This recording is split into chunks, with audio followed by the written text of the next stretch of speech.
नाथ नील नल कपि दो भाई, लरी काई ऋषि आशीष पाई। इनके परस किए गिर भारे, तरी हूँ जलधि प्रताप।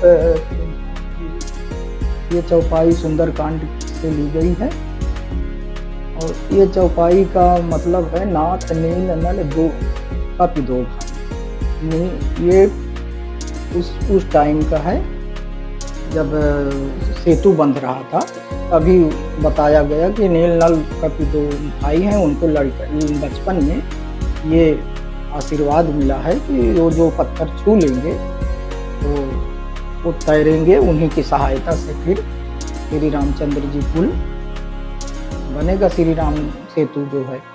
अब देखिए भगवान के कार्य में बताते हैं कि उनको जो है नील नल को आशीर्वाद नहीं मिला था, उनको श्राप मिला था। तो मुनि के आश्रम में रहते थे वो दो बंदर, बहुत ही चंचल बंदर थे। तो उनका सब सामान वामान ले जाके कुएं में फेंक देते थे। तो बहुत त्रस्त थे वो साधु संत जो थे, मुनि लोग त्रस्त थे। तो एक दिन एक मुनि गुस्सा होके श्राप दे दिया कि जाओ तुम जितना चीज फेंकोगे वो डूबेगा नहीं, वो ऊपर ही रहेगा।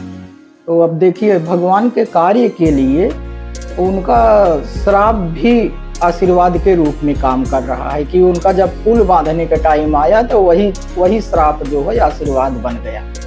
तो इसलिए कहते हैं भगवान का के कार्य में वो दिखता नहीं, हो जाता है कुछ, उनका आशीर्वाद मिल जाता है, हो जाता है।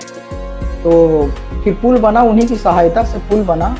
अब उनमें सभी जितने जीव हैं सब मेहनत किए, सभी बहुत परिश्रम किए। फिर रामचंद्र जी जैसे मतलब सब असमंजस में थे कि इतना पतला पुल बना है, कैसे इसमें से पार उतरेगी सेना हमारी। तो भगवान बोले कि चलो हम ही पहले चलते हैं।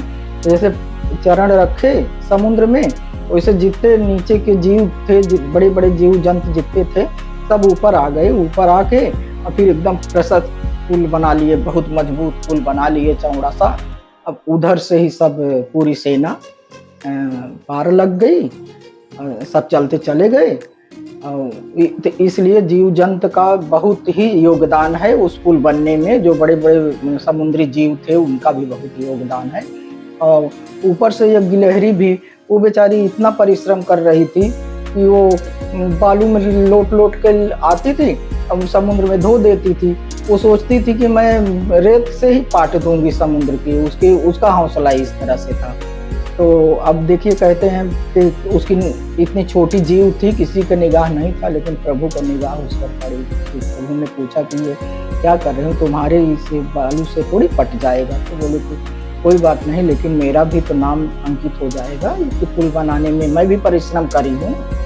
तो फिर श्री रामचंद्र जी उसको ऐसे पीठ पर अपना उंगली फेर दिए, हस्ताक्षर कर दिए। अभी गिलहरियों के पीठ पर वो अंगुली का निशान अभी तक पड़े हैं पूरे।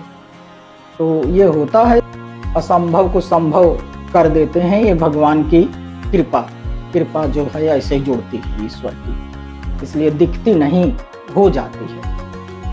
इसलिए भगवान के ऊपर विश्वास करना चाहिए, और जो विश्वास करेगा तो उसका असंभव काम संभव होगा।